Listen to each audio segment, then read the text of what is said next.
Mom, I need a favor.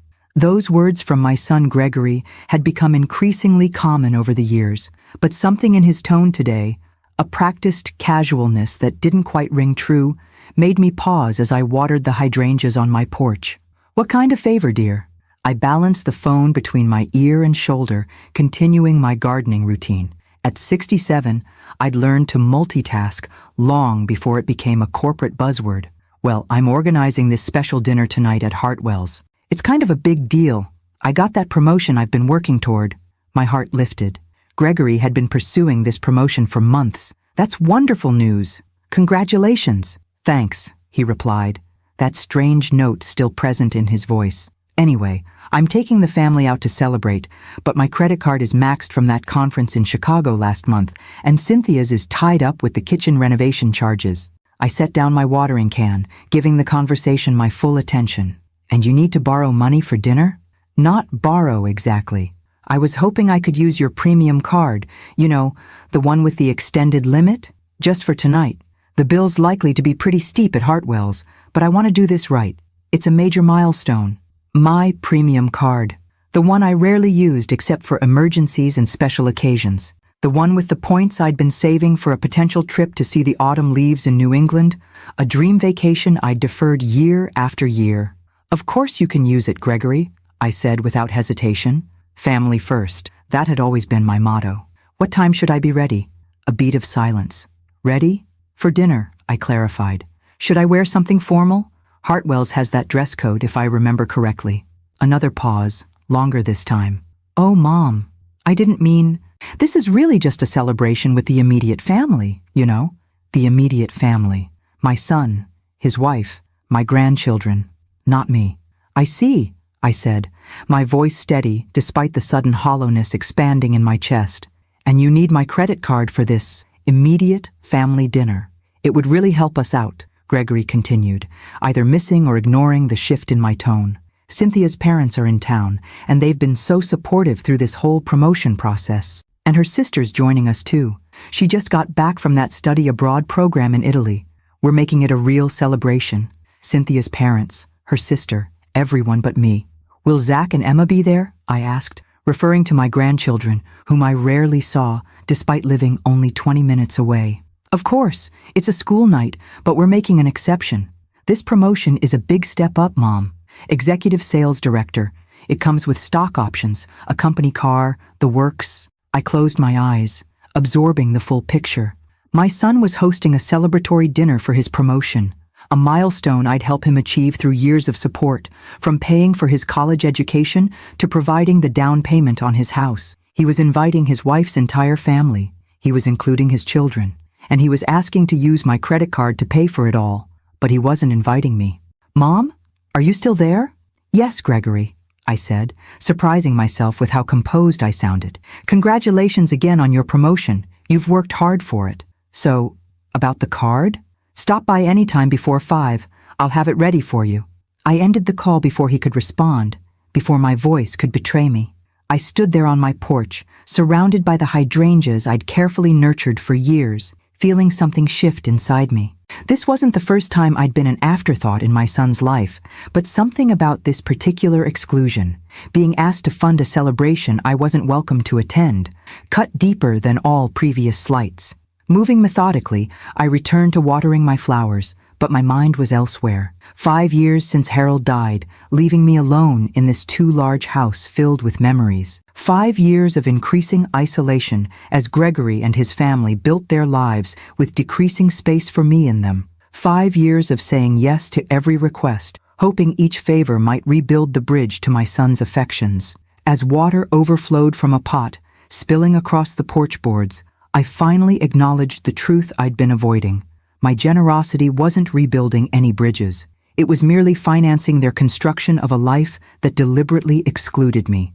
I turned off the hose and went inside, not to retrieve my credit card as promised, but to make 3 important phone calls. The first to my bank, the second to my lawyer, and the third to an old friend who owed me a favor, one that would change everything by tomorrow morning. Gregory would get his dinner tonight, courtesy of my credit card. But by dessert time tomorrow, he would be experiencing something entirely different. The consequences of taking his mother for granted, one time too many. Gregory arrived at precisely 4:30 p.m. to collect my credit card. He stood in my foyer, glancing repeatedly at his watch as if the 5 minutes he'd need to spend with his mother might derail his entire evening. "I appreciate this, Mom," he said as I handed him the sleek platinum card. "I'll get it back to you tomorrow." "No rush," I replied with a smile that didn't quite reach my eyes. "Enjoy your celebration. I'm sure Hartwell's will make it special. They're preparing a custom menu for us." 6 courses, he said, already turning toward the door. "Cynthia arranged everything. How lovely, and her parents are looking forward to it?" "Oh, absolutely. Richard's been mentoring me through this promotion process. His connections at headquarters really helped push things through." I nodded, absorbing this new information. Richard Green, Cynthia's father, apparently had connections at Gregory's company, connections that had facilitated the very promotion being celebrated tonight. Connections that Gregory had never mentioned before, despite our weekly phone calls where I dutifully asked about his work. "And Margaret?" I asked, referring to Cynthia's mother. "Will she be wearing that lovely sapphire necklace I admired at Thanksgiving?" Gregory looked momentarily confused. I'm not sure what she's wearing, Mom. Just curious. It was such a beautiful piece. The necklace I'd mentioned had been a gift from me to Cynthia's mother last Christmas, a peace offering of sorts, an attempt to bridge the unspoken tension between us. Gregory had apparently never even noticed it. "Well, I should get going. Need to pick up my suit from the dry cleaners before they close." He was already halfway out the door. "Gregory," I called after him. "What's the occasion for Cynthia's sister being there? Amy, isn't it? She's just back from Italy?" He paused, looking slightly annoyed at the delay. "Amanda. Mom. Her name is Amanda. And yes, she just finished a semester in Florence. Art history or something. How nice that she can join your celebration." I kept my tone pleasant, conversational. "Tell everyone I said hello." A flicker of discomfort crossed his face, the first acknowledgement that there might be something inappropriate about the situation. But it disappeared quickly. "Will do. Thanks again for the card."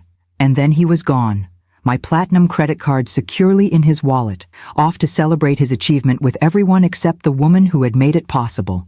After he left, I moved to my study and opened my laptop. Social media had never been my preferred mode of communication, but I'd maintained accounts to keep up with my grandchildren's lives in the absence of regular visits. Now I logged into Facebook and waited. I didn't have to wait long. By 7:15 p.m., Cynthia had posted the first photo, a gleaming table at Hartwell's set for 8, with elaborate flower arrangements and crystal champagne flutes. The caption read, "Celebrating Gregory's big promotion with the people who matter most. Blessed, chaste family first.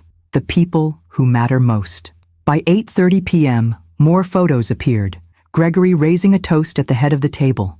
Zach and Emma dressed in formal attire I'd never seen before. Richard Green with his arm around Gregory in a fatherly pose. Margaret Green showing off a new diamond bracelet. Anniversary gift from Richard, just in time for our celebration dinner. Cynthia's sister Amanda sharing stories of Italy with the captive audience. A complete family portrait, minus one member. At 9:45 p.m., my phone pinged with a notification from my credit card app. The charge from Hartwell's had posted $1.4387. I tapped to view the itemized receipt. Premium champagne, multiple bottles of top-shelf wine, specialty cocktails, the chef's tasting menu with supplemental truffle and caviar courses, and, the final touch, a custom cake with "Congratulations, Gregory," written in gold leaf, all charged to my card, all enjoyed without me. I closed my laptop and sat in the growing darkness of my study, the only light coming from the antique desk lamp that had been Harold's favorite. My late husband would have been appalled by our son's behavior. Harold had raised Gregory with clear expectations about respect and family loyalty. Somewhere along the way, those lessons had been forgotten. "What would you do, Harold?" I whispered to the empty room. The answer came not in some mystical sign, but in the simple memory of something my husband had often said. "Respect isn't requested, Judith. It's required." I had spent 5 years since Harold's death requesting respect from my son and his family, asking for phone calls, suggesting visits, offering financial support in hopes of maintaining a connection. Tonight had made it painfully clear that this approach had failed. It was time to require respect instead. With newfound clarity, I picked up my phone and sent 3 text messages confirming my appointments for tomorrow morning. Then I opened my safe and retrieved the documents I would need: property deeds, investment portfolios, bank statements, and the most important item of all, a sealed envelope Harold had given me before his death, with instructions to open it only if I ever felt our son had truly lost his way. "I think it's time, Harold," I said, breaking the seal on the envelope for the first time. Inside was a single sheet of paper with Harold's distinctive handwriting. As I read his words, "Wisdom from beyond the grave," I felt a strange combination of grief and determination wash over me. My kind, generous husband had foreseen this possibility and had provided me with both the emotional permission and the practical roadmap for what needed to be done. Tomorrow would change everything. Not out of vengeance, but out of necessity. Not to punish Gregory, but to save him from what he was becoming. Not to destroy our family, but to rebuild it on a foundation of mutual respect rather than exploitation. I placed the documents in my briefcase and prepared for bed, sleeping more soundly than I had in years. The path forward was clear now. By this time tomorrow, Gregory would understand exactly what it meant to exclude the wrong person from his celebration dinner. Before we continue with Judith's plan, I want to invite you to join our exclusive story group, where you'll have access to special stories like this one without any ads. You can even listen offline. Just check out the first pinned comment below. Now let's get back to see what Judith does next. My first appointment was at Meridian Bank at precisely 9 a.m. Marcus Webb, the regional manager and a former student of mine from my teaching days, welcomed me into his office with genuine warmth. "Mrs. Harmon, it's wonderful to see you. Though I must admit, I was surprised by the urgency of your request. Life sometimes presents unexpected circumstances that require immediate action, Marcus." I placed my briefcase on his desk and removed a folder of documents. "I appreciate you making time for me this morning. Of course, you mentioned this concerns your son's mortgage, among other things." I handed him the first document, a copy of the deed to Gregory and Cynthia's house. "As you can see, I provided $175,000 as a down payment on this property 5 years ago. At the time, Gregory assured me my name would be added to the deed as a co-owner, given the substantial investment." Marcus reviewed the document, frowning slightly. "But your name isn't on the deed." "No, it isn't. An oversight that was never corrected, despite my numerous reminders." I kept my tone matter-of-fact rather than accusatory. "I also helped them refinance 2 years ago by serving as a co-signer when Gregory's credit score temporarily dropped." "Yes, I see that in our records," Marcus confirmed, typing on his computer. "You're listed as a co-borrower on the current mortgage, which gives me certain rights regarding the property, correct?" Marcus looked up, his expression shifting to one of professional caution. "Yes, it does. What exactly are you considering, Mrs. Harmon?" "I want to understand my options if I were to call in my portion of the investment. Not the entire mortgage, of course, just my initial contribution, plus the appropriate interest it would have earned over these 5 years. His eyebrows rose. "That would potentially force them to refinance or sell, depending on their current financial situation." I suspected as much. I opened the second folder. "I'd also like to discuss these accounts." Marcus reviewed the new documents, statements from 3 different accounts at Meridian Bank. One was Gregory's business account for his independent consulting work. The second was a college fund for my grandchildren.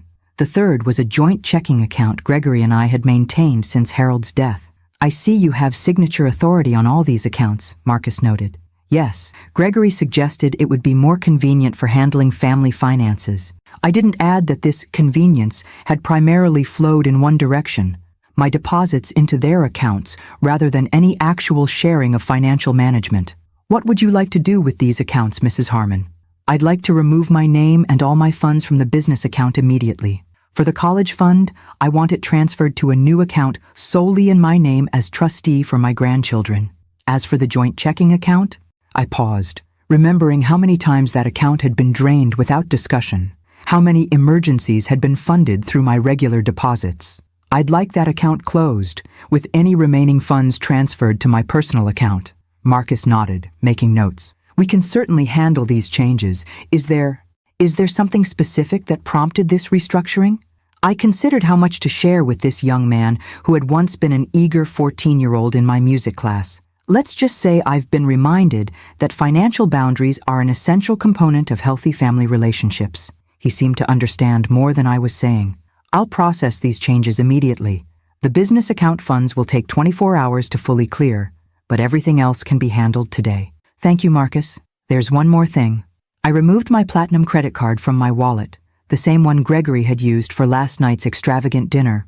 I'd like to report this card as compromised and request a replacement. Was it lost or stolen? He asked, reaching for the appropriate form.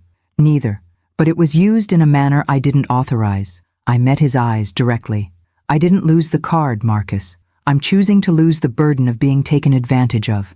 My second appointment was with Harold's longtime friend and attorney, James Patterson, whose office was just 3 blocks from the bank. As I walked there in the crisp morning air, I felt lighter with each step. Decades of accommodating others' needs before my own had created a weight I hadn't fully recognized until I began to set it down. James greeted me with a hug and a concerned expression. "Judith, my dear, your call sounded urgent. What's happening?" I explained the situation as concisely as possible. The years of one-sided giving, the celebration dinner I'd financed but wasn't invited to, and the steps I'd already taken at the bank. "Harold always worried this might happen," James said, shaking his head. "Gregory was showing signs of entitlement even before Harold got sick." "Harold left me a letter," I said, "with specific instructions." James nodded, unsurprised. That sounds like him, always thinking ahead. What did he suggest? "A complete reset of our financial relationship with Gregory, starting with my will." "Ah," James leaned back in his chair. "The nuclear option." "I prefer to think of it as radical honesty," I replied. "Gregory has been operating under the assumption that he'll inherit everything, the house, Harold's investments, my retirement accounts. That assumption has fueled his behavior." "And you want to change your will?" "Not exactly. I want Gregory to know that I've changed my will. The actual changes will be more strategic." James smiled slowly, a glint of appreciation in his eyes. "Tell me what you have in mind." For the next hour, we crafted a series of legal documents that would protect my assets while creating a clear path to redemption for my son. Not a punishment, but a reset. Not disinheritance, but structured inheritance with conditions that reflected our family's true values. My final appointment of the morning was with Diane Reynolds, a real estate agent who had been my friend for over 30 years. We met at a small cafe near her office. "I can't believe Gregory did that," she said, after I related the previous night's events. "Using your credit card for a family dinner you weren't invited to? That's beyond thoughtless. It's a pattern, not an isolated incident," I replied, stirring my tea. "And patterns only change when the underlying systems change." "So you're really going to sell the house?" Diane asked. "After 40 years? "I'm going to list it," I clarified. "Whether it sells or not depends on Gregory." Diane raised an eyebrow. "This sounds more strategic than I initially thought." "It is." I handed her a folder with comparable properties in my neighborhood. "I need an accurate market assessment by this afternoon. And I need a for sale sign in my yard by the time Gregory returns my credit card." "That's particularly direct, Judith." Diane seemed both concerned and impressed. "Are you sure?" "I've never been more certain of anything in my life." I met her gaze steadily. "The sign is negotiable. Gregory's respect for me is not." As we parted ways, I checked my watch. It was nearly noon. Gregory had texted that he would stop by around 1 p.m. to return my credit card. Perfect timing for the final phase of my morning's work. I returned home and went straight to Harold's study, a room I'd preserved almost exactly as he left it 5 years ago. From the safe behind his collection of vinyl records, I retrieved a small mahogany box containing the item that would complete today's transformation. Inside was a key and a sealed envelope with my name on it. Another message from Harold. This one meant to be delivered under very specific circumstances. The key opened a safe deposit box at Meridian Bank, a box registered solely in my name, unknown to Gregory or anyone else. Inside that box was documentation of the one asset Harold had kept completely separate from our shared finances, his ownership stake in Westlake Industries, the same company where Gregory had just been promoted to executive sales director. The same company where, unbeknownst to our son, his father had been a founding silent investor 40 years ago. The same company where, according to Harold's will, I now controlled a 12% ownership stake as a member of the board of directors. I placed the key and unopened envelope in my purse just as the doorbell rang. Right on time. I took a deep breath and went to answer it, ready to greet my son with the calm certainty of a woman who had spent her morning reclaiming her power. Gregory was about to discover that excluding me from his celebration dinner was the most expensive mistake he'd ever made, and not because of the $1,243.87 charged to my credit card. If you're enjoying this story so far, please take a moment to like this video and let me know in the comments where you're watching from and how old you are. I'd love to know who's following Judith's journey of reclaiming her power. I opened the door to find Gregory standing on my porch, dressed in his business suit, checking emails on his phone. He barely looked up as he reached into his pocket. "Hey, Mom, here's your card back. Thanks again." He extended the platinum card toward me, still scrolling through his phone with his other hand. I didn't take it. "Why don't you come inside, Gregory? I've just made some coffee."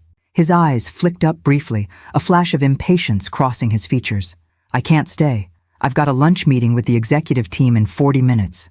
"This won't take long," I replied, my voice pleasant but firm as I stepped aside to indicate he should enter. "But it is necessary." Something in my tone finally caught his attention. He looked at me properly for the first time, confusion replacing impatience.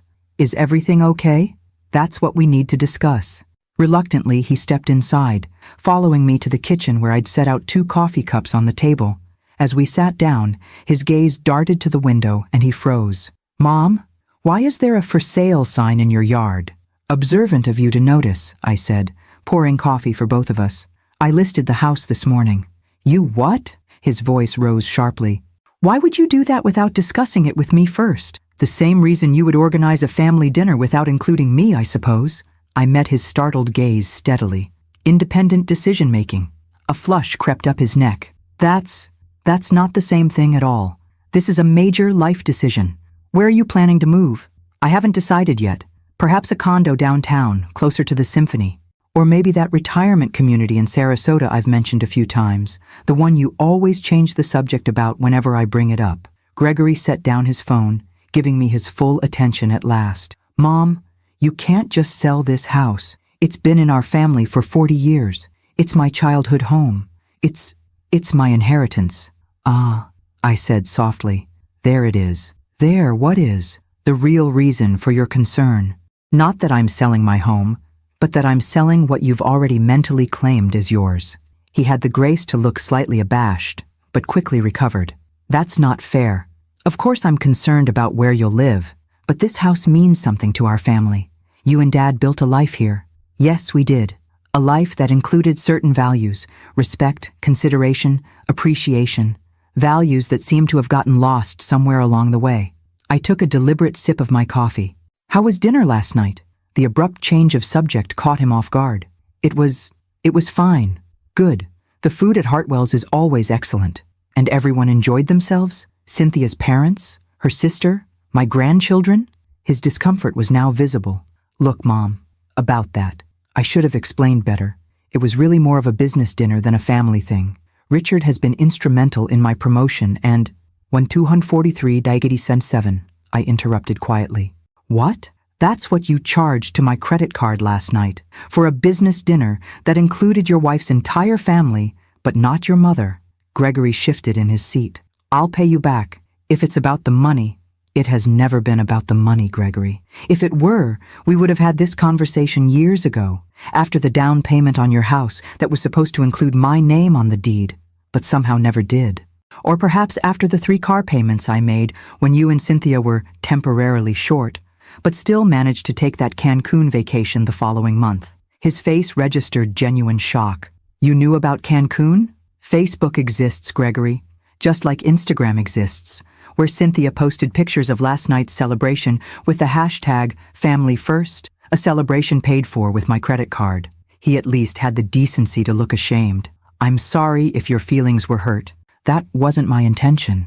Intentions are revealed through actions, not words." I reached into my bag and placed a folder on the table between us. "This is a statement of every financial contribution I've made to you and your family over the past 5 years. The total comes to just over $320,000, not including last night's dinner." Gregory stared at the folder without opening it. "Why are you doing this?" Because it's time for a reset in our relationship.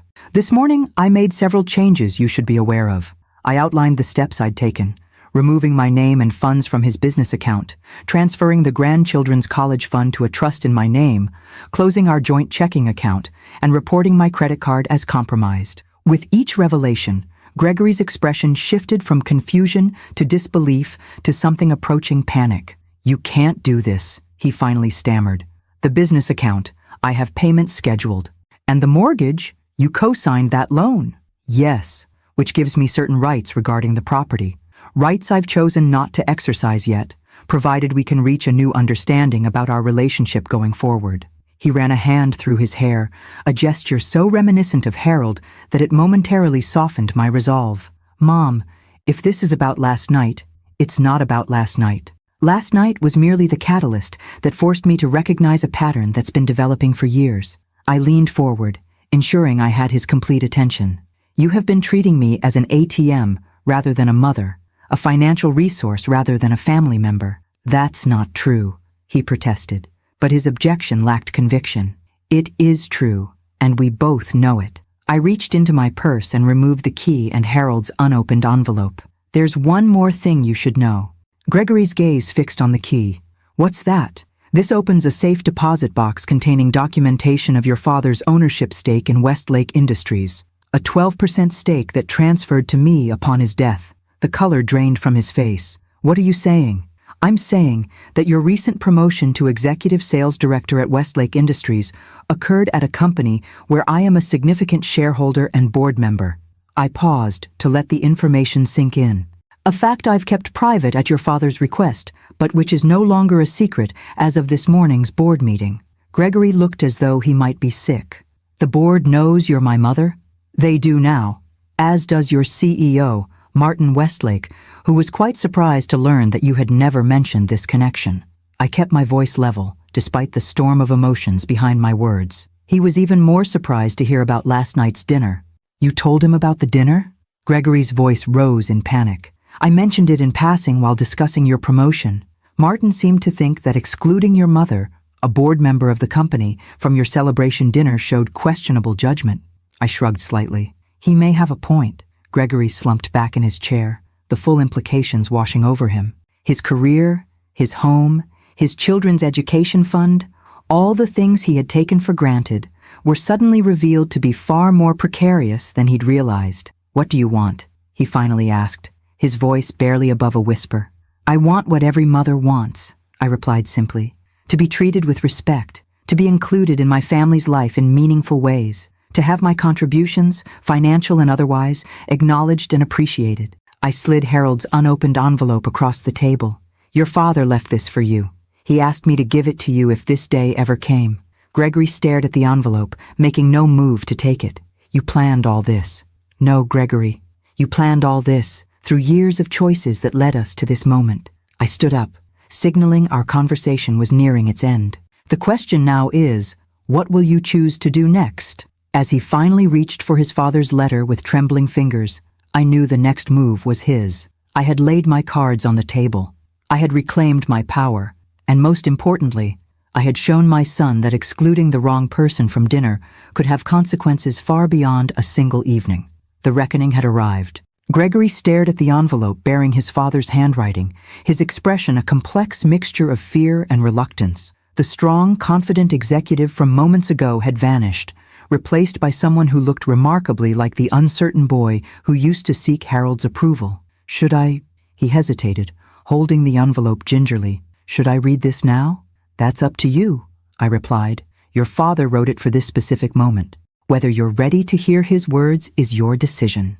Gregory turned the envelope over in his hands several times before carefully breaking the seal. He unfolded the single sheet of paper inside, his eyes immediately filling with tears as he recognized Harold's distinctive handwriting.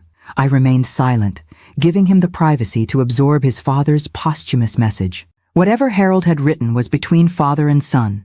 I had respected the sealed envelope for 5 years, and I would respect their communication now.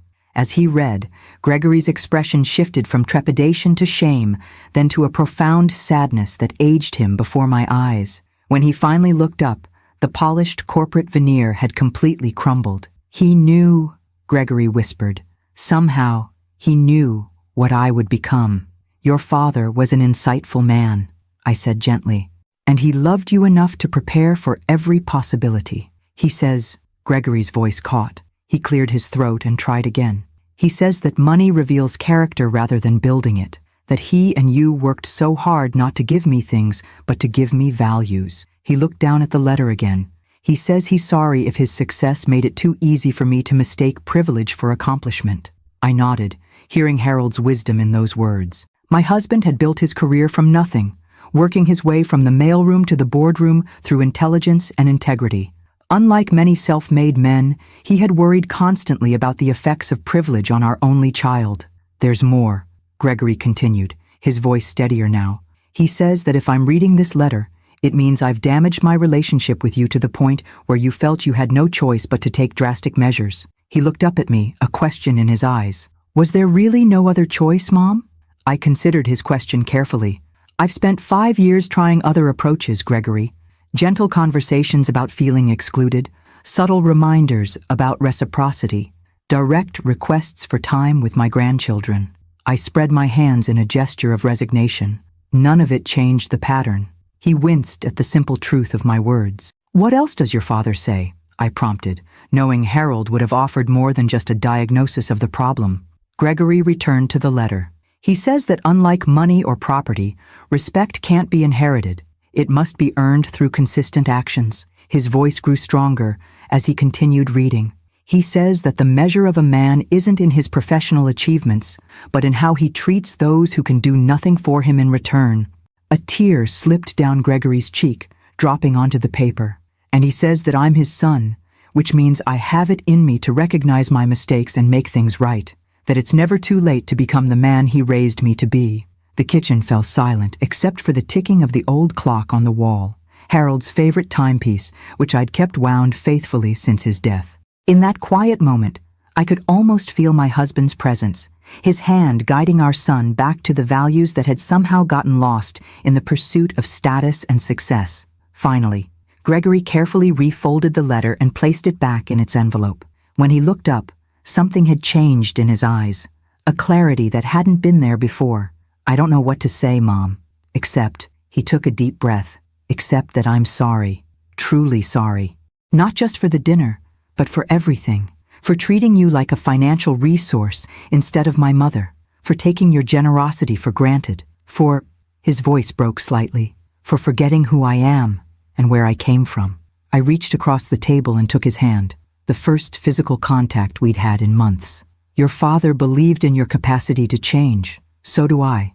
That's why I did this. What happens now? He asked, sounding more like my son than the polished executive of Westlake Industries. That depends on what you want to happen, I replied. The for sale sign can come down. The financial arrangements can be restructured, but only if there's genuine change, Gregory. Not promises, actions. He nodded slowly. I understand. Then, with a sudden realization, he glanced at his watch. The executive lunch. I'm already late. Yes, you are, I agreed. What are you going to do about that? He considered the question carefully, and I could almost see the internal struggle playing out across his face, the pull of career ambition versus the newly awakened understanding of what truly mattered. I need to go, he finally said, and my heart sank momentarily until he continued. But not to that lunch. I need to talk to Cynthia. We need to have a family meeting with the kids. And then, he took a deep breath. Then I need to figure out how to make this right. As he stood to leave, he hesitated, then circled the table and did something he hadn't done in years. He hugged me, properly hugged me, the way he used to before success and status became his guiding stars. Dad would be so disappointed in me, he whispered. I held him tightly, feeling the tremor in his shoulders. Your father would say that disappointment is temporary, but character is permanent. He'd tell you it's not about who you've been, but who you choose to be from this moment forward. When we separated, Gregory wiped his eyes with the back of his hand, a gesture so reminiscent of his teenage years that it made my heart ache. I'll call you tonight, he promised. We'll talk about everything. The house, the financial arrangements, the board position, all of it. I'll be here, I assured him. After he left, I sat alone in my kitchen, emotionally drained, yet strangely peaceful. Harold's letter had done what my actions alone might not have accomplished. It had reached the core of the man our son was meant to be, the man who had been gradually disappearing beneath layers of entitlement and ambition. I had no illusions that a single conversation would magically fix years of dysfunctional patterns. Gregory's remorse might be genuine in this moment, but lasting change would require sustained effort. Cynthia might resist the shift in their family dynamic. The grandchildren might need time to adjust to a grandmother who was suddenly more present in their lives. But for the first time in years, there was hope, real hope that our family could heal, that the values Harold and I had worked so hard to instill might yet flourish. I went to the window and looked out at the "For Sale" sign in my front yard. It had served its purpose as a powerful visual symbol of what Gregory stood to lose. Now it would serve as a reminder of the day everything changed, the day my son discovered that excluding his mother from a dinner was the most expensive mistake he'd ever made. Not because of the $1,143.87 charged to my credit card, but because it finally forced him to confront the man he had become, and the man he still had the potential to be. The remainder of the day passed in a strange limbo of anticipation and reflection. I puttered around my garden, deadheading roses and pulling weeds, activities that had always helped me process difficult emotions. The "For Sale" sign stood sentinel at the edge of my property, drawing curious glances from neighbors and passers-by. At 4:37 p.m., my phone rang, Cynthia's name appearing on the screen. I briefly considered letting it go to voicemail, but that would only delay the inevitable.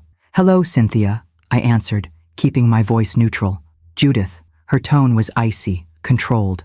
"Gregory just told me what you've done. I hope you realize this little power play of yours affects more than just him." I sat down on my garden bench, brushing soil from my hands. "I'm well aware of the implications for your family. That was rather the point. Our children's college fund? Really? That's stooping pretty low, even for you." I noted her choice of words, "even for you," revealing a long-standing animosity I'd suspected but never directly confronted. "The funds are still dedicated to their education," I replied calmly. "They've simply been moved to a trust that ensures they'll be used for that purpose, rather than, say, kitchen renovations or luxury vacations." Her sharp intake of breath told me the barb had landed. 3 years ago, I'd added $25,000 to the college fund, only to discover months later that their kitchen had been mysteriously upgraded while the fund balance remained essentially unchanged. "This is exactly why Gregory didn't invite you to dinner," she snapped. "You're passive-aggressive and judgmental. You've never approved of me or how we choose to live our lives." "On the contrary, Cynthia, I've been excessively supportive of how you choose to live your lives, financially speaking at least. Perhaps that's been my mistake." "What's that supposed to mean?" "It means that my support enabled behaviors that weren't sustainable or healthy for any of us. Using my credit card for a family dinner I wasn't invited to was simply the final straw." A long pause followed. When Cynthia spoke again, her voice had lost some of its edge. "Gregory said you're on the board at Westlake, that you've been a shareholder all this time and never told us." "Yes. Why would you keep that secret?" It was a fair question, perhaps the first genuine one she'd ever asked me. Harold believed Gregory needed to make his own way, to earn his success rather than trading on family connections. I honored his wishes. Another pause. "And now?" "Now I believe transparency serves us better than secrets. Gregory's promotion should stand on its own merits, and it will if he's earned it legitimately." "Martin Westlake called him into his office this afternoon," Cynthia said, her voice dropping. "Gregory's there now." This was news to me. "I see. If he loses this promotion because of your intervention, I'll never forgive you." The threat hung between us, empty, ultimately, since Cynthia's forgiveness had never been something I possessed in the first place. "The promotion was never the issue, Cynthia. It was the celebration of it. A celebration that included your parents, your sister, even your cousins, all charged to my credit card, while I sat home alone." I kept my voice steady, determined to make her understand.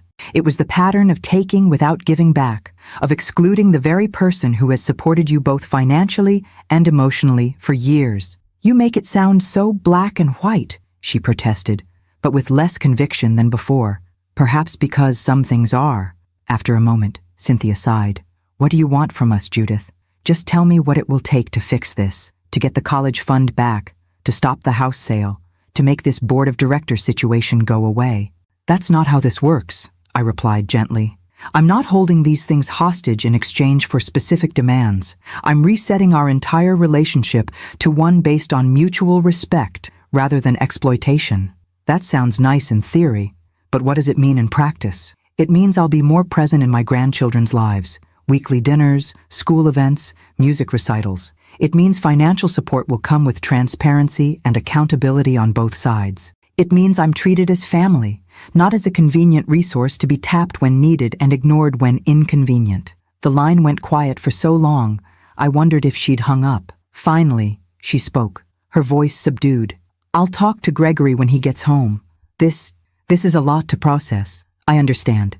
It's a significant recalibration for all of us. After we disconnected, I returned to my gardening, noticing how the evening light cast long shadows across the yard, where Gregory had learned to ride a bicycle, where he'd practiced baseball with Harold, where we'd hosted countless family barbecues in happier times, memories embedded in the very soil I now worked with my hands. Just after 7 p.m., an unfamiliar car pulled into my driveway, a sleek black Tesla with tinted windows. Martin Westlake himself emerged, straightening his bespoke suit as he approached my garden. Mrs. Harmon, he greeted me with a formal nod. I hope you don't mind my stopping by unannounced. Not at all, Martin, I replied, removing my gardening gloves, though I admit I'm surprised to see you here rather than at the office. Some conversations are better had in person, away from corporate ears. He glanced at the for sale sign. May I ask if that's part of your situation with Gregory? I nodded, gesturing toward the porch where we could sit and talk more comfortably. I had a long discussion with your son this afternoon, Martin said once we were seated. It was illuminating.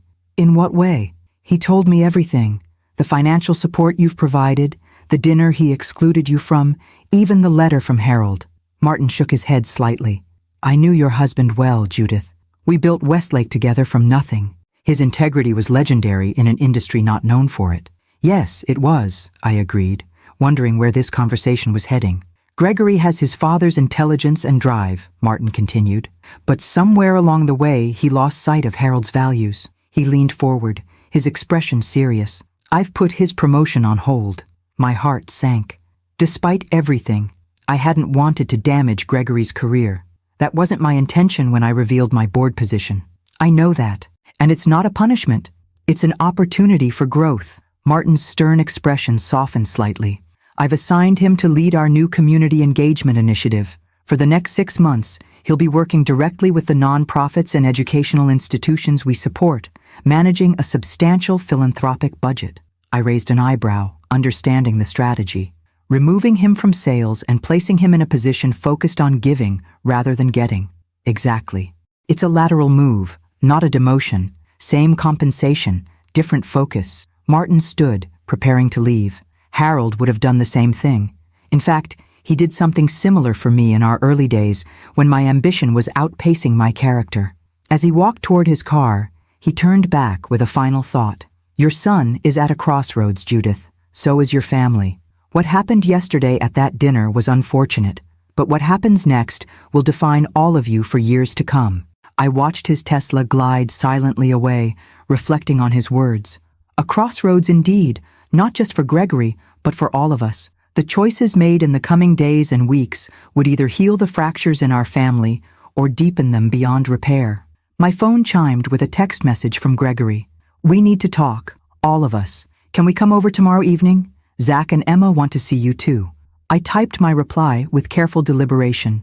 Yes, dinner at 6. I'll cook. This is your family's home too, regardless of whose name is on the deed.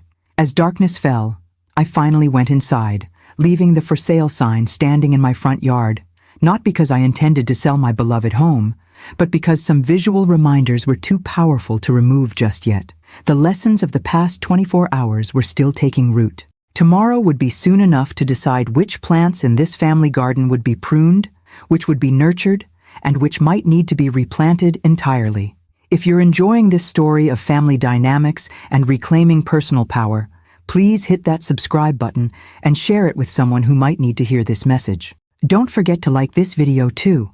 I spent the following day preparing for dinner with an attention to detail that might have seemed excessive to an outside observer. Each element was chosen with deliberate care.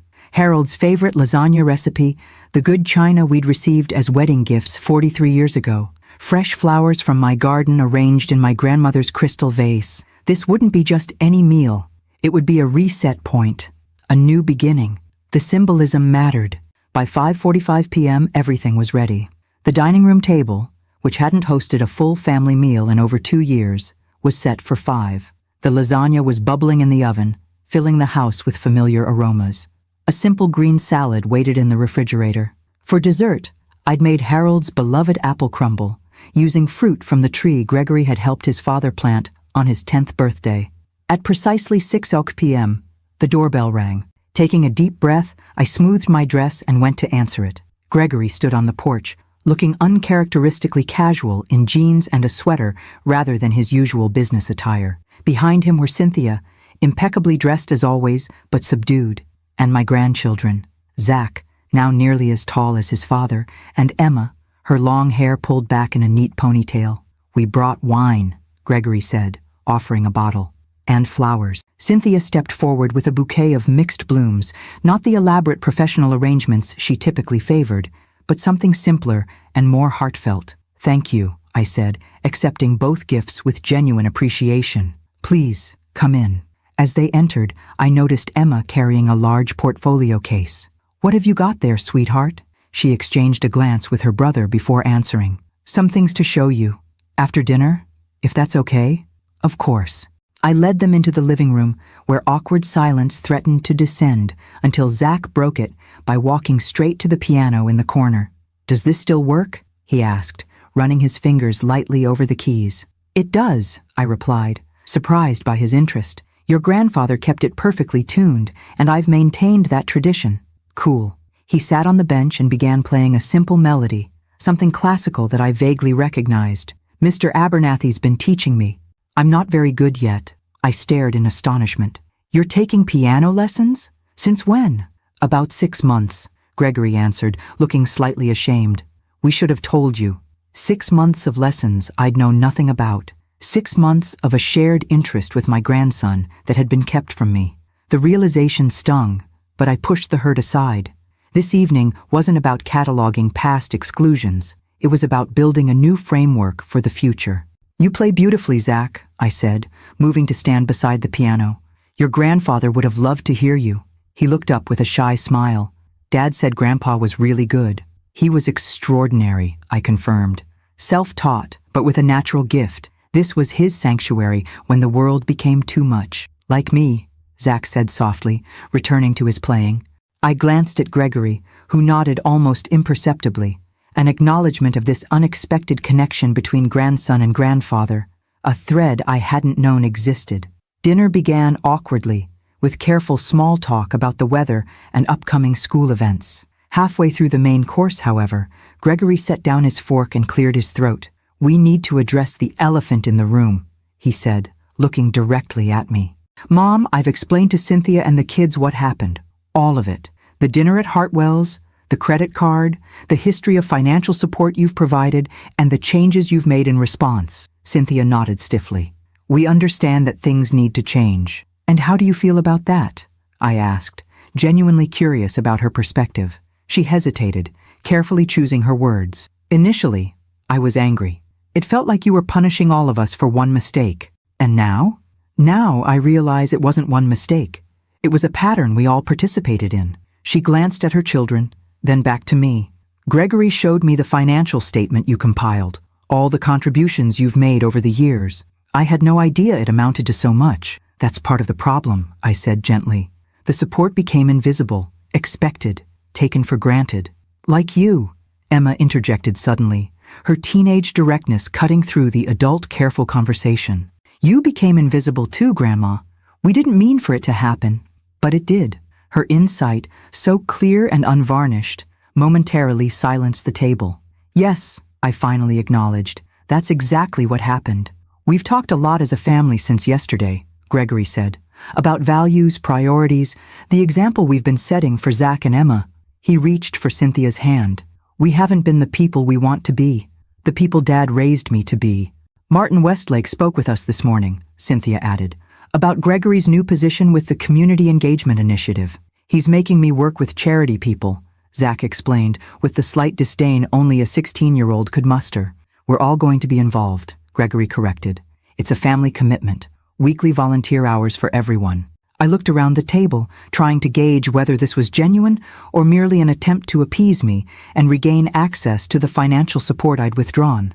That sounds like a significant shift for your family, I observed neutrally. It is, Cynthia admitted, but maybe it's the shift we need. She straightened her shoulders slightly. I've also decided to scale back my social media presence. It's been distorting our priorities, making us focus on appearances rather than substance. Coming from Cynthia, who documented every aspect of their carefully curated life online, this was perhaps the most surprising development of all. We've made some other decisions too, Gregory continued. We're putting our house on the market. What? This caught me completely off guard. Why would you do that? Because we can't afford it, he said simply. Not without your financial support, not with the lifestyle creep we've allowed to happen. The mortgage is underwater, the property taxes are crushing us, and the maintenance costs are out of control. We're looking at homes in Maplewood, Cynthia added, naming a modest neighborhood across town. Good schools, reasonable prices, closer to the community center where we'll be volunteering. I processed this information slowly. And you've discussed this with the children? We have, Gregory confirmed. Extensively. Emma leaned forward. Can I show you my portfolio now, Grandma? It relates to all this. At my nod, she retrieved the case she'd brought and carefully removed several large sheets of paper, spreading them across the cleared dinner table. These are my design concepts, she explained, suddenly animated in a way I'd rarely seen. For your house, I mean, if you decide not to sell it. I looked down at surprisingly sophisticated architectural sketches. What am I looking at exactly? A multi-generational living plan, Emma said proudly. Converting the guest wing into a separate apartment for us, with shared common spaces but private living areas, updating the kitchen and main bathroom to be more accessible as you get older, adding a music studio in the sunroom for Zach's piano. I stared at her in amazement. You designed all this? She's been taking architecture classes at the community college, Gregory explained. Another thing we should have told you about. It's just an idea, Emma said, suddenly self-conscious. Ms. Abernathy, she's my architecture teacher and Zach's piano teacher's wife. She helped me with the proportions and stuff. But if you're selling the house anyway... I'm not selling the house, I said quietly. That was never the real plan. It was a wake-up call, a way to make your father understand what was at stake. Hope flickered across Emma's face. So my designs could work? They're certainly worth discussing, I replied, genuinely impressed by her initiative and talent. But moving in together is a significant step. One that would require clear boundaries and expectations from everyone. That's what we want to talk about, Gregory said earnestly. A fresh start with everything on the table, finances, living arrangements, family responsibilities, time commitments. We've written a proposal, Cynthia added, reaching into her purse to retrieve a folder. A family contract of sorts. We spent all last night working on it. As I accepted the folder, I felt a surge of emotion. Not triumph or vindication, but something more complex and ultimately more satisfying. In forcing this crisis, I had created an opportunity for authentic change. The family seated around my table tonight was not the same family that had excluded me from their celebration dinner. Something fundamental had shifted. I'll review this carefully, I promised, setting the folder aside. But first, I think we should have dessert. Apple crumble. Your grandfather's favorite, Zach. And there's vanilla ice cream to go with it. As I stood to clear the plates, Emma jumped up to help me. In the kitchen, as we scooped ice cream onto warm servings of crumble, she spoke in a low voice. I'm sorry we've been such jerks, Grandma. I didn't realize, I never thought about how it must feel to be left out all the time. The simple apology, offered without prompting, touched me deeply. Thank you, Emma. That means a great deal to me. Would you really consider my design ideas? For the house? I would. They're quite impressive. She beamed, then hesitated. There's one more thing. I was wondering if you might teach me to garden. Your flowers are always so beautiful, and I thought maybe it could be something we do together. Just us. In that moment, I knew the for sale sign in my front yard had served its purpose. Tomorrow, it would come down. The important rebuilding had already begun. If you're enjoying this story of family reconciliation and personal growth, please take a moment to like this video and let me know in the comments where you're watching from and how old you are. I'd love to know who's following Judith's journey. 3 weeks after the family dinner that had reset our relationships, I sat in Martin Westlake's office, reviewing quarterly reports as part of my board responsibilities. The meeting had been productive, but was now winding down, shifting from business to more personal matters. "Gregory's doing remarkably well with the community initiative," Martin commented, leaning back in his chair. "I'll be honest, Judith, I had my doubts. Sales executives don't typically transition smoothly to philanthropic work." "He's his father's son," I replied. "Once he connects with the deeper purpose behind the work, his natural abilities shine through." Martin nodded thoughtfully. "I've assigned him to lead our education partnership with the downtown schools. He's already secured additional funding from 3 other corporations and organized a mentorship program for at-risk students." Pride swelled in my chest. This was the Gregory I'd always known existed beneath the veneer of corporate ambition and status-seeking, the compassionate, resourceful man Harold and I had raised him to be. "And how are things at home?" Martin asked. "Has the dust settled from your intervention?" "We're finding our way," I said, gathering my papers. The for sale sign came down the day after our family dinner. My granddaughter is redesigning part of the house for potential multi-generational living. My grandson is playing Harold's piano. Small steps, but meaningful ones. "And Cynthia?" I smiled slightly at his directness. Martin had known our family long enough to understand the dynamics at play. "Cynthia is adapting. She's scaled back her social media presence considerably. She's even joined me for coffee twice, just the 2 of us. Remarkable what a little financial leverage can accomplish," Martin observed wryly. "It wasn't about leverage in the end," I corrected him gently. "It was about establishing boundaries that fostered mutual respect rather than one-sided accommodation." As I drove home from Westlake Industries, I reflected on the changes of the past 3 weeks. The family contract Gregory and Cynthia had presented that night had evolved through several iterations, with input from all of us, including Zach and Emma. The final version now hung on my refrigerator, a testament to our collective commitment to building healthier relationships. The core provisions were simple but powerful. Weekly family dinners at my house, with cooking responsibilities rotating among all family members, including the teenagers. Monthly transparency meetings where financial matters would be discussed openly, teaching Zach and Emma about budgeting, investing, and charitable giving. Dedicated one-on-one time between grandchildren and grandmother, piano lessons for Zach, gardening sessions for Emma. Clear financial boundaries, no more impromptu loans or unexplained expenses. Gregory and Cynthia would live within their means, with my financial support directed primarily toward the grandchildren's education and family emergencies only. The most significant change, however, was still unfolding. Gregory and Cynthia had listed their house for sale, downsizing to a more modest home that wouldn't require my financial subsidies to maintain. Meanwhile, Emma's multi-generational living design was being reviewed by a professional architect to determine its feasibility. I pulled into my driveway, noticing Zach's bicycle leaning against the porch railing, a sight that would have been unthinkable a month ago. He had taken to stopping by after school several times a week, ostensibly to practice on Harold's piano, but increasingly just to talk. Inside, I found him not at the piano, but at the kitchen table, homework spread before him, a half-eaten sandwich on a plate. "Hope it's okay I made myself lunch," he said, glancing up from his textbook. "Of course," I replied, hanging my purse on the hook by the door, a casual domestic moment that felt both ordinary and extraordinary. "What are you working on?" "History paper. We're studying the civil rights movement." He hesitated, then added, "Actually, I was hoping to ask you about that. Mom said you participated in some demonstrations back in the day?" I blinked in surprise. "Yes, I did. Your grandfather and I both did. But I'm surprised your mother mentioned it. She said I should ask you." Zach shrugged. "Said you probably had better stories than my textbook." I sat across from him, marveling at this unexpected bridge between generations. She's right about that. The textbooks never capture what it actually felt like to be there. For the next hour, I shared stories with my grandson about a chapter of my life that had never before been discussed in our family. My activism years, the principles Harold and I had fought for, the world we had hoped to build for our children and grandchildren.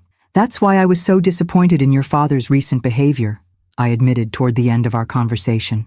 not because of the money or the exclusion itself, but because it represented values so contrary to what your grandfather and I had tried to instill. Zach nodded thoughtfully. Dad's different now, since that night with your credit card and everything. He talks more about important stuff instead of just work and money. How do you feel about all the changes? I asked, genuinely curious about his perspective. The house sale, the potential move, the family contract. It's a lot of adjustment. He considered the question seriously. It was weird at first, especially seeing Dad get lectured by his boss and his mom in the same week. A smile flickered across his face. But honestly, home feels less tense now. Mom's not constantly stressing about what to post on Instagram. Dad actually helped me with my science project last weekend instead of saying he had to work. And the volunteering? I understand you've been helping at the community center. Zach's expression brightened unexpectedly. That's actually pretty cool. I'm teaching piano to little kids there on Saturdays. They're terrible at it, but they get so excited when they play even one song right. The front door opened before I could respond, and Emma burst in, her school backpack slung over one shoulder, a roll of blueprints under her arm. "Grandma, Mr. Donovan reviewed my designs," she exclaimed, barely pausing to drop her backpack before unfurling the blueprints across the kitchen table, displacing Zach's homework. "He made some structural modifications, but he says the basic concept is solid." Zach rolled his eyes but made room for his sister's excitement, gathering his books without complaint. Another small but meaningful change in our family dynamics. "Show me," I encouraged, examining the professional architectural renderings that had evolved from Emma's initial sketches. For the next half hour, Emma walked me through the proposed renovations to create a semi-independent apartment within my home. Separate entrances, shared common spaces, updated accessibility features for my future needs. The plans were thoughtful, practical, and surprisingly sensitive to preserving the historical character of the house Harold and I had lovingly maintained for decades. "It's a significant investment," I noted, reviewing the estimated costs, "and a major life change for everyone. Dad said to tell you he's already talked to the bank about financing options that don't involve your money," Emma reported. "And Mom's working on a budget for furnishings and stuff, using only what they'll make from selling their house." This evidence of their commitment to financial independence, without prompting from me, was perhaps the most encouraging sign yet. "Mr. Donovan says we could start the renovations next month if you approve," Emma continued, barely containing her excitement. "I could document the whole process for my architecture portfolio." "Let me review everything carefully first," I cautioned, not wanting to dampen her enthusiasm, but needing time to consider such a monumental change. Moving in together is a big step, one we shouldn't rush into without thorough consideration. Emma nodded, her expression suddenly serious beyond her years. "I know. That's what Dad said too. He said we need to earn back your trust before asking you to share your home with us." The maturity of this perspective, coming from Gregory via his daughter, nearly brought tears to my eyes. This was the man I'd raised, the values Harold and I had instilled, finally re-emerging after years of being buried beneath materialism and status-seeking. That evening, as I prepared for the weekly family dinner, Cynthia's turn to cook, bringing her mother's lasagna recipe in a gesture of culinary diplomacy, I found myself in Harold's study, speaking to his photograph on the desk. "You'd be proud of him," I told my husband's smiling image. "It took a crisis to remind him of who he really is, but our son is finding his way back to the values we taught him." I ran my fingers over the carved wooden box that had contained Harold's letter, the words from beyond the grave that had reached Gregory in a way my living voice couldn't. "And you'd love these grandchildren, Harold. Truly know them, as I'm finally getting to do. Zach has your musical ear and your quiet thoughtfulness. Emma has your creativity and determination. They're extraordinary young people when given the chance to be more than accessories to their parents' curated lifestyle." A knock at the study door interrupted my one-sided conversation. Gregory stood in the doorway, a bottle of wine in one hand, uncertainty in his expression. "Mom, Cynthia sent me ahead to see if you needed help setting up." His eyes moved to Harold's photograph. "Talking to Dad?" "He's a good listener," I said with a small smile. "Always was." Gregory nodded, entering the study hesitantly. This room had always been somewhat sacred space, Harold's domain even years after his passing. "I've been meaning to ask you something," he said, setting the wine bottle on a side table. "The letter Dad wrote, would it be okay if I framed it? Not to display, just to have as a personal reminder. The request touched me deeply. Of course, it's yours. I read it every morning, he admitted. It helps me recalibrate when I feel myself slipping back into old patterns. Your father had that effect on people, I said. He made you want to be your best self, not through pressure or criticism, but through his unwavering belief in your capacity for goodness. Gregory's eyes glistened slightly. I miss him, especially now when I'm trying so hard to change, to be the man he raised me to be. He's still guiding you, I assured him, touching Harold's photograph gently. Through his letter, through the values he instilled, through the example he set, I met my son's gaze directly. And I'm still here too, not just as a financial safety net or occasional dinner guest, but as your mother, with all the love, wisdom, and occasional tough truths that roll in tales. I know, Gregory said softly, and I'm finally ready to listen. The doorbell rang, announcing the arrival of Cynthia and Emma. Gregory offered me his arm in a courtly gesture that reminded me powerfully of his father. Shall we go greet our family? He asked. As we walked together toward the front door, I reflected on how quickly life could change, how a single excluded dinner invitation and a borrowed credit card had catalyzed a transformation that no amount of gentle conversations or subtle hints had accomplished over the years. Sometimes love required dramatic action. Sometimes respect needed to be commanded rather than requested. And sometimes the most powerful lesson came wrapped in the most painful package. But the results, this new normal we were carefully constructing together, made every difficult moment worthwhile. 2 months after my credit card intervention, I was tending my autumn garden when an unfamiliar luxury SUV pulled into my driveway. The driver's door opened to reveal Margaret Green, Cynthia's mother and Gregory's mother-in-law, emerging with the careful precision of someone entering foreign territory. Margaret and I had maintained a cordial but distant relationship over the years. Our interactions had been limited to major family events where we exchanged pleasantries before gravitating to opposite ends of the room. The sapphire necklace I'd given her last Christmas, the one Gregory hadn't even remembered, had been acknowledged with a perfunctory thank you note and never worn in my presence. "Judith," she called, approaching with an arrangement of store-bought flowers. "I hope I'm not interrupting." "Not at all," I replied, removing my gardening gloves and brushing soil from my knees. "This is an unexpected pleasure." The slight arch of her eyebrow suggested she detected my carefully neutral tone. Margaret had always been perceptive, a quality that made our mutual avoidance all the more deliberate over the years. "I've been meaning to stop by," she said, handing me the flowers. "To talk." I invited her inside, curious about this unprecedented visit. In the 14 years since Gregory and Cynthia's wedding, Margaret had never once come to my home unaccompanied by her husband or daughter. In the kitchen, I arranged her flowers in a vase while she declined my offer of tea, coffee, or something stronger. Her gaze swept across the refrigerator where the family contract was prominently displayed, lingering on the architectural blueprints for the renovation now spread across my dining room table. "So it's true," she said finally. "They're really planning to move in with you." Ah, the purpose of her visit became clearer. "We're exploring the possibility," I confirmed, setting the flower arrangement on the counter. Emma's design is quite ingenious, separate living spaces with shared common areas. Margaret nodded, her perfectly manicured fingers tracing the edge of my kitchen island. Richard and I were surprised when they listed their house, even more surprised when they turned down our offer to help with the down payment on a new one. The unspoken question hung in the air. What had changed in their family dynamic? "Gregory and Cynthia are making different choices these days," I said carefully, "more aligned with their actual resources rather than aspirational lifestyle. Because you forced their hand," Margaret stated, not accusingly but matter-of-factly.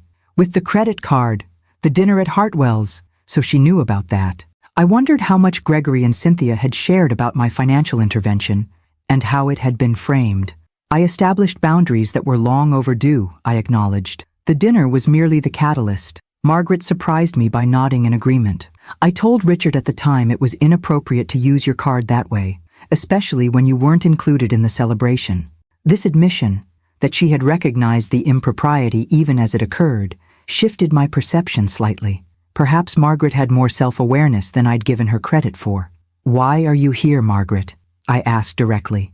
"I assume it's not just to discuss my family's living arrangements." She met my gaze squarely. I want to understand what happened, not just that night, but the whole situation. Cynthia's been different. Gregory too.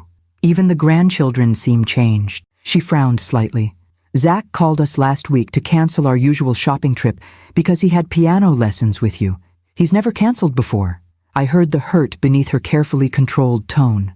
Margaret and Richard had always been the grandparents of choice, the ones who took the children shopping for designer clothes, who funded lavish birthday parties, who reinforced the materialistic values that Gregory and Cynthia had embraced. Things are rebalancing, I said gently. It doesn't mean the children value you less. It means they're developing broader relationships and different interests. Interests you've encouraged, she noted. Interests I've made space for, I corrected. Zach already loved music. Emma already had an eye for design. They just needed someone to nurture those parts of themselves that didn't fit the carefully curated image their parents were maintaining. Margaret walked to the refrigerator, studying the family contract with its neatly listed expectations and commitments. And this contract was your idea? Actually, it was Gregory and Cynthia's, I replied.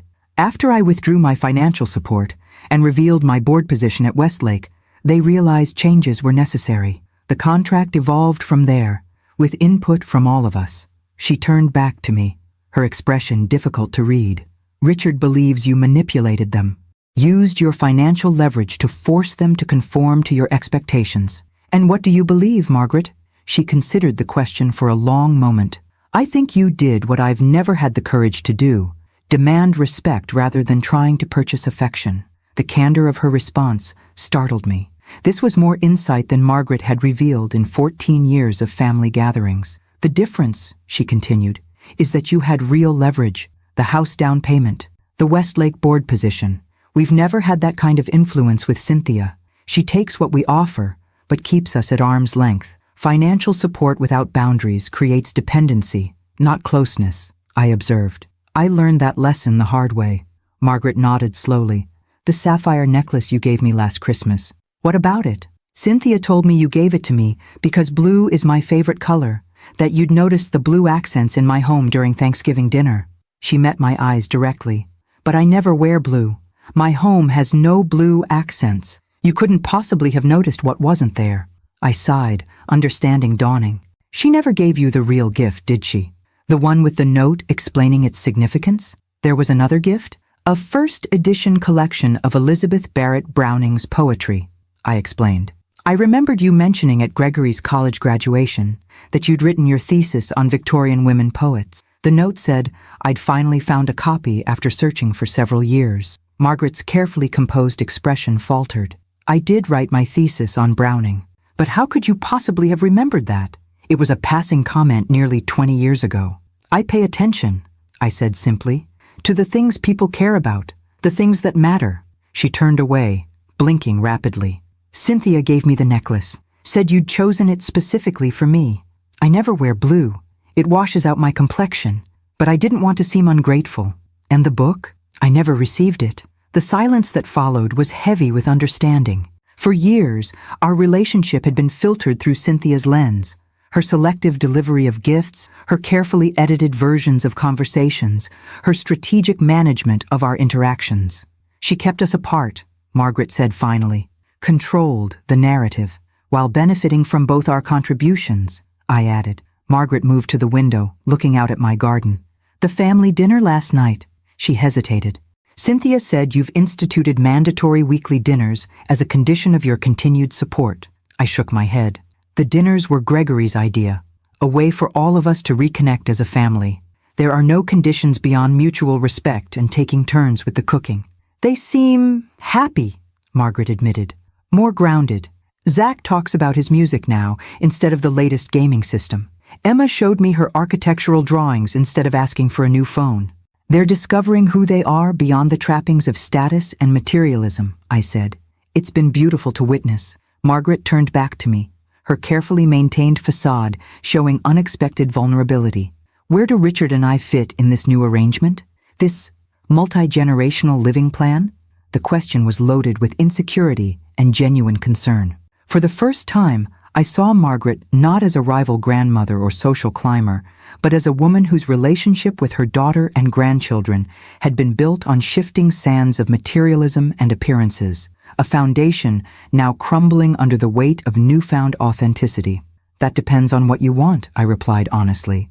If you're looking to maintain the old dynamic, being the grandparents who provide expensive gifts and experiences without deeper connection, that role is becoming less relevant in their lives. She flinched slightly at my directness. But, I continued more gently, if you're interested in knowing who your grandchildren really are, their passions, their struggles, their authentic selves, there's plenty of room for that relationship to grow. The renovation plans include guest quarters specifically designed for extended family visits. Designed by Emma? With you and Richard in mind, I confirmed. She remembers that you collect antique perfume bottles. The bathroom includes a display shelf for them. Margaret's composure finally broke completely, tears welling in her eyes. I had no idea she even noticed. Children notice everything, I said, especially the genuine parts of us that peek through our carefully constructed personas. She dabbed at her eyes with a monogrammed handkerchief. I don't know how to do this. To connect without buying things. To be valued for who I am, rather than what I provide. Neither did I admitted. I'm learning alongside them. We all are. Margaret gathered herself, straightening her shoulders with the practiced dignity of a woman accustomed to maintaining appearances at all costs. But something had shifted between us. A truth acknowledged, a possibility recognized. The poetry book, she said after a moment. Do you still have it? In my study. I discovered it hadn't been delivered when you never mentioned it. I'd like to see it. And perhaps we could discuss Browning sometime. Over tea. It was a small opening, a tentative step toward a different kind of relationship. Not just with me, but potentially with her daughter and grandchildren as well. I'd like that, I said sincerely. And I think Gregory and Cynthia would too. To see their mothers finding common ground beyond competing for influence. As I walked Margaret to her car afterward, the poetry book carefully wrapped and tucked under her arm, she paused before getting in. Richard still thinks you manipulated them, you know, with the credit card and the board position. And you? She considered this, then offered a small but genuine smile. I think you loved your son enough to risk his anger in order to save him from himself. That's a different kind of courage than I've ever had. She slipped into the driver's seat, but perhaps it's not too late to learn. I watched her drive away, reflecting on how unexpected allies can emerge from the most unlikely places. The ripple effects of my credit card intervention continued to spread, touching lives and relationships in ways I could never have anticipated. The family dinner that Gregory hadn't invited me to had ultimately created space for a feast of deeper connections, ones based not on financial transactions or social positioning, but on authentic sharing of who we really were beneath the carefully curated exteriors. Even Margaret Green, it seemed, was hungry for that kind of nourishment. If you're enjoying this story of family transformation and rediscovered connections, please hit that subscribe button and share it with someone who might need to hear this message. Don't forget to like this video too. 1 year to the day after Gregory had asked to use my credit card for a family dinner I wasn't invited to, I stood in my newly renovated kitchen, preparing for a very different kind of celebration. The house hummed with activity, Emma arranging flowers from my garden in crystal vases, Zach practicing a new piano piece in what was now a proper music room, Gregory and Cynthia setting the dining room table with my grandmother's china. The renovation had been completed 2 months earlier, transforming my home into a harmonious blend of private and shared spaces. The East Wing now contained Gregory and Cynthia's apartment, modest by their former standards, but comfortable and beautifully designed with Emma's thoughtful touches. My own living area had been updated with subtle accessibility features that acknowledged my aging without emphasizing it. The common spaces, kitchen, dining room, library, and music room, belonged to all of us, governed by the family contract that still hung on the refrigerator, though we rarely needed to reference it anymore. Mom? Where's the serving platter for the roast? Gregory called from the dining room. Top shelf of the butler's pantry, I replied, smiling at the domestic ordinariness of the question. A year ago, Gregory wouldn't have known we had a butler's pantry, let alone felt comfortable enough to rummage through it. The doorbell rang, and Emma rushed to answer it. They're here! Voices filled the entryway, Margaret and Richard arriving with a homemade apple tart and a vintage bottle of wine. Behind them came Martin Westlake and his wife Eleanor, followed by my oldest friend Patricia and her husband.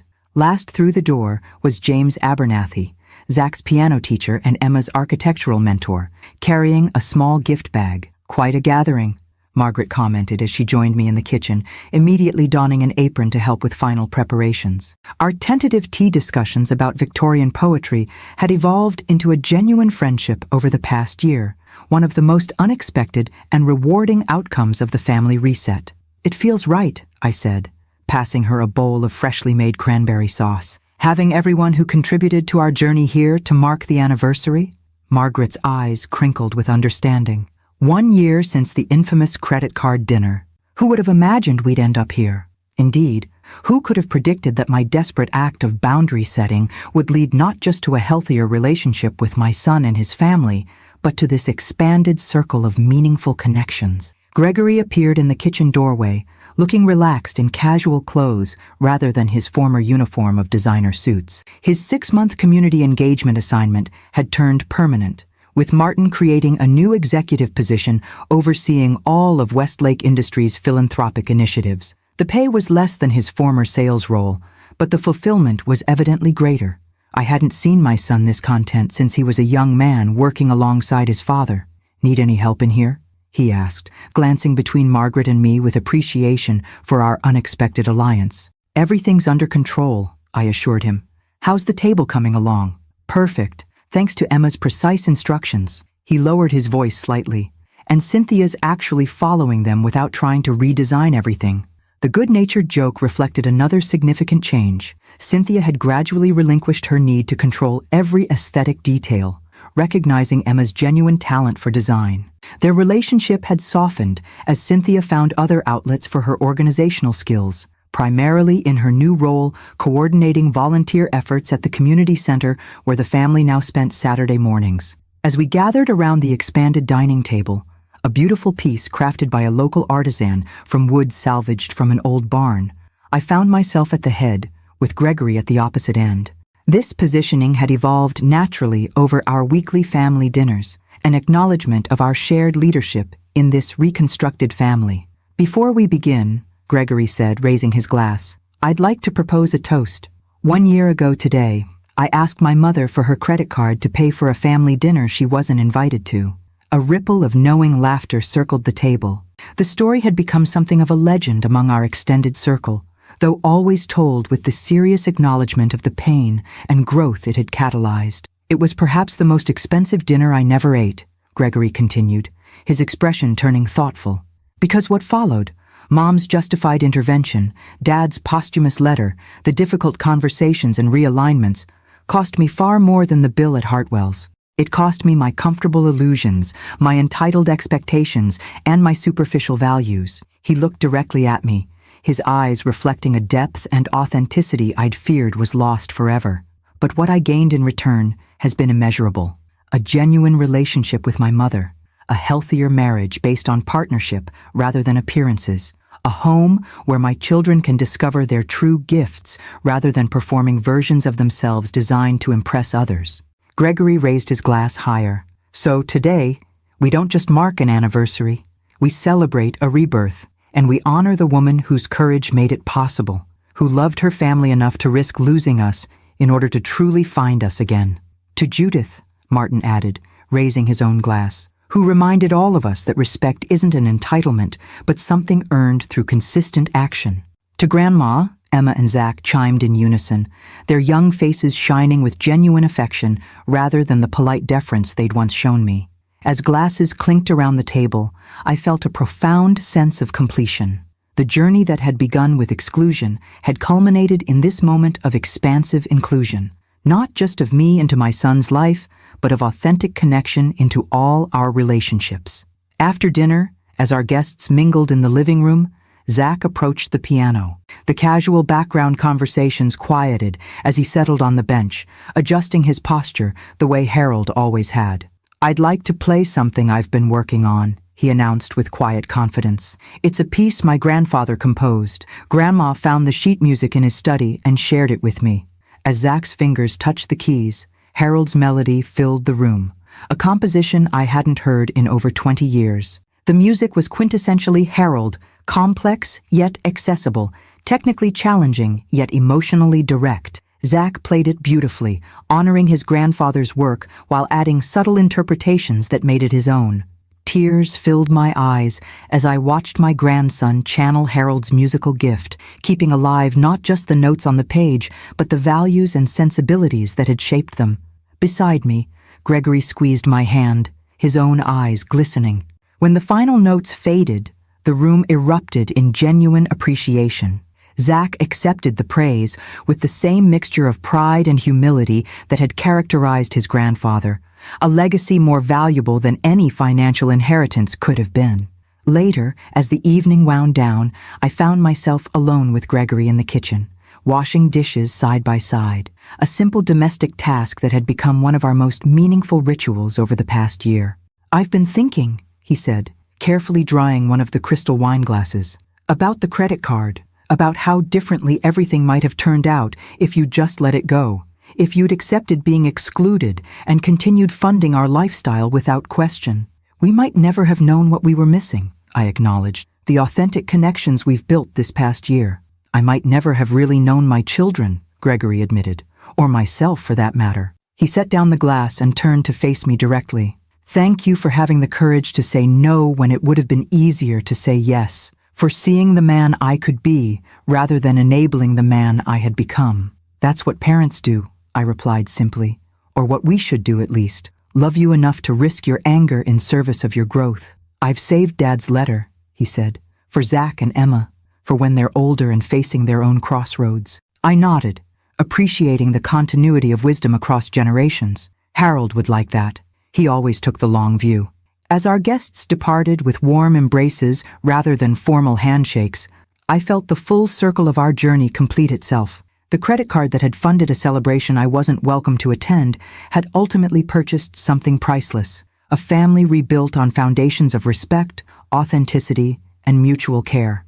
Martin and Eleanor were the last to leave, with Martin lingering a moment at the door. "You know," he said quietly, "Harold always believed Gregory would find his way eventually. In our last conversation before he became ill, he told me his greatest hope was that his son would one day value relationships over resources, connection over status. He would be proud of where we've landed," I replied, gazing back at the living room where my family was gathering for an impromptu board game, laughter filling the space that had once echoed with my solitude. "Indeed," Martin agreed, though I doubt even Harold could have predicted that the catalyst would be a dinner invitation, or rather, the lack of one.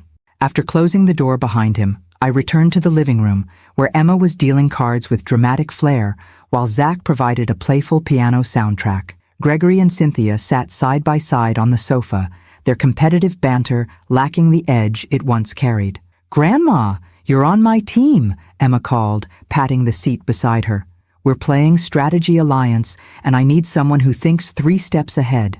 "That's definitely Mom," Gregory affirmed with a smile. "She's been outmaneuvering the rest of us for years. We just didn't realize it until recently." As I joined my granddaughter at the game table, I thought about the sequence of events that had led us here, how a single act of exclusion had ultimately created the most inclusive chapter of our family story, how my response to that exclusion, though painful and confrontational in the moment, had cleared the path for genuine connection. The credit card Gregory had borrowed wasn't just plastic and numbers. It was a symbol of the transactional relationship we'd fallen into, one where financial support substituted for mutual respect, where material provision masked emotional absence. By reclaiming the card, I had reclaimed something far more valuable, my place in the family and my son's opportunity for authentic growth. The game proceeded with good-natured competition, each of us fully present in a way we'd never been during our previous sporadic gatherings. No phones appeared, no one checked social media, no status was being performed for invisible audiences. We were simply a family, enjoying each other's company on an ordinary evening that felt extraordinary precisely because of its genuine ordinariness. Later, after Zach and Emma had gone to bed in their rooms in the family wing, I found myself back in Harold's study, the one room I'd kept almost exactly as it had been during his lifetime. The leather chair still held the impression of his form. His books still lined the shelves in his idiosyncratic organizational system. his presence remained palpable here, a quiet witness to our family's evolution. I opened the top drawer of his desk and removed the wooden box that had contained his letter to Gregory. Empty now, but still carrying the weight of its purpose. Beside it, I placed a letter of my own, freshly written and sealed. "For the next generation," I whispered to Harold's photograph, "when they need it most." My letter contained the story of this past year, how a borrowed credit card and an excluded mother had catalyzed a family's transformation. How boundaries, when set with love rather than vengeance, could create space for growth rather than distance. How sometimes the most loving act was not accommodation, but confrontation. Someday, perhaps, one of my grandchildren would face a similar crossroads with their own children. And when that day came, this letter would be waiting, a reminder that family relationships too valuable to be purchased are sometimes too important to be comfortable. As I turned out the study light and prepared for bed, I felt a profound sense of peace. The journey that had begun with hurt and betrayal had led us to healing and authenticity. The mother who had been excluded from a family dinner had become the heart of a multi-generational home filled with connection and purpose. And the credit card that Gregory had borrowed to fund a celebration I wasn't welcome to attend, it had indeed purchased something of immeasurable value, just not what any of us had expected. It had bought us the truth. And with that truth, the chance to become the family we were always meant to be. Before I wrap up my story, I want to thank you from the bottom of my heart for following along. If this journey has touched you in any way, please take a moment to subscribe to our channel and share this story with someone who might need to be reminded that sometimes setting boundaries is the most loving thing we can do. Remember, it's never too late to reclaim your place at the table, especially when you're the one who owns the table.